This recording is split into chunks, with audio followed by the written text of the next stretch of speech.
আপোনালোকৰ আজি কাৰ্যসূচী কি আছে? হয়, নমস্কাৰ।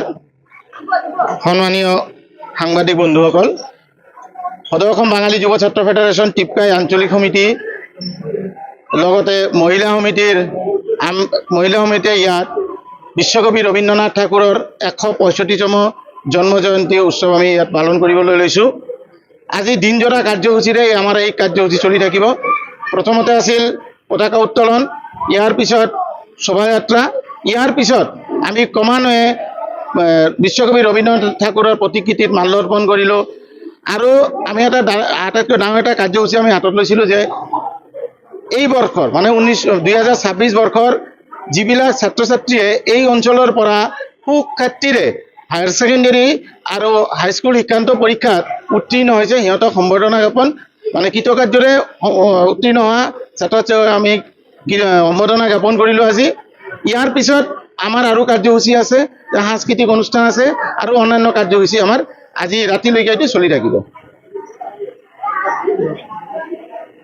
গতিকে আপুনি ৰবীন্দ্ৰনাথ ঠাকুৰৰ বিষয়ে কি ক'ব, কি আহ্বান দিব ৰাইজক? হয়, বিশ্ব মানৱৰ মহান সন্তান বিশ্বকবি ৰবীন্দ্ৰনাথ ঠাকুৰ, এছিয়া মহাদেশৰ প্ৰথম নোবেলজয়ী বিশ্বকবি ৰবীন্দ্ৰনাথ ঠাকুৰ, জাতীয় সংগীত ভাৰতবৰ্ষৰ জাতীয় সংগীতৰ লগে লগে সমগ্ৰ বিশ্বত এজনেই কবি যিজনে 3টা ৰাষ্ট্ৰৰ জাতীয় সংগীতটো লিখিছিল। ভাৰতবৰ্ষৰ জাতীয় সংগীত জনগণ মন, বাংলাদেশৰ আমাৰ সোণাৰ বাংলা আৰু শ্ৰীলংকাৰ এটা মানে সিংহলী ভাষাত তেওঁ জাতীয় সংগীত ৰচনা কৰিবলৈ তেওঁ যথেষ্ট যত্ন কৰিছিল, কিন্তু যাৰ এই জাতীয় সংগীতটো তেওঁ গোৱা নাছিল, এজন সিংহলী ছোৱালীৰ দ্বাৰা গোৱা হৈছিল। আপোনালোকৰ জৰিয়তে সমগ্ৰ ভাৰতবাসী, সমগ্ৰ BTC অসম সকলোকে আহ্বান জনাম, বিশ্বকবি ৰবীন্দ্ৰনাথ ঠাকুৰ জীৱন সম্বন্ধে আলোচনা কৰক, অধ্যয়ন কৰক। তেওঁৰ জীৱনীৰ পৰা আমি বহু কিছু জানিব পাৰিম। আজি বৰ্তমান যিটো ভাৰতবৰ্ষৰ যিটো পৰিস্থিতি, এই সাম্প্ৰদায়িক পৰিস্থিতি বা অন্যান্য যিবিলাক পৰিস্থিতি আছে, এই পৰিস্থিতিবিলাক কিন্তু কোনোদিনো বিশ্বকবি ৰবীন্দ্ৰনাথ ঠাকুৰে কামনা কৰা নাছিল, বিচৰা নাছিল। তেওঁ এটা কথাই কৈছিল, সকলোকে কৈছিল মিলিবে মিলাবে এই ভাৰতবৰ্ষৰ মহামানৱে সাগৰ তীৰে। গতিকে আমি আপোনালোকৰ জৰিয়তে এইটোৱে কওঁ, আহক ভাৰতবৰ্ষত আমি সকলোৱে একেলগত মিলি থাকোঁ। আমি বিশ্বকবি ৰবীন্দ্ৰনাথ ঠাকুৰৰ যি আদৰ্শ আছে, সেই আদৰ্শক আমি ফল' কৰি আমি জীয়াই থাকোঁ। কি ক'ব আজি?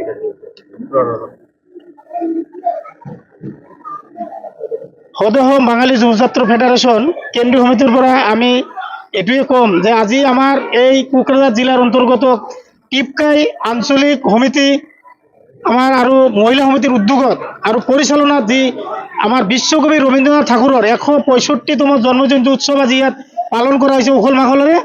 এই উৎসৱত আমি প্ৰথমতে ইয়াত আমাৰ জাতীয় পতাকা উত্তোলন কৰিছোঁ, আমি ৰবীন্দ্ৰনাথ ঠাকুৰৰ আমি ইয়াত ৰেলী কৰিছোঁ, আমি তাৰপিছত আমি তেখেতৰ প্ৰতিমূৰ্তিত আমি মাল্যাৰ্পণ কৰিছোঁ।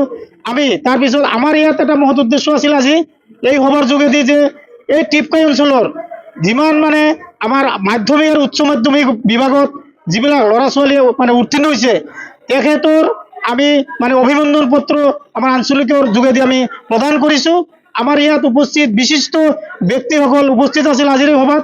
গতিকে আমি সাৰা আসাম বাঙালী যুৱ ছাত্ৰ ফেডাৰেশ্যনৰ তৰফৰ পৰা সকলো অসম তথা ভাৰতবাসীক আজিৰ এই দিনত আমাৰ সংগঠনৰ ফালৰ পৰা আমি আন্তৰিক প্ৰীতি শুভেচ্ছা আৰু ধন্যবাদ জনাইছোঁ যে বিশ্বকবি ৰবীন্দ্ৰনাথ ঠাকুৰৰ আদৰ্শৰে আমাৰ এই ভাৰতবৰ্ষখন গঢ়ি উঠক, তেখেতৰ আদৰ্শবিলাক সকলোৱে ফল' কৰক আৰু তাৰ ভিতৰৰ পৰা যিবিলাক জ্ঞান বস্তু সিহঁতে আহৰণ কৰক।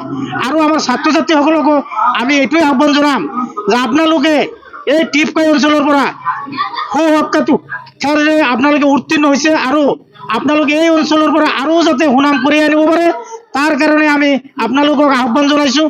ধন্যবাদ। সারা আসাম যুব বাঙালি ফেডারেশনের তরফ থেকে, আঞ্চলিক কমিটির তরফ থেকে আজকে আমরা এই ছোট্ট একটা আয়োজন করার জন্য চেষ্টা করেছি। এখানে সকল জাতি জনগোষ্ঠী সবাই আমাদেরকে সাহায্য করেছে, সবাই আমাদের পাশে থাকছে, তার জন্য সবাইকে অনেক অনেক ধন্যবাদ।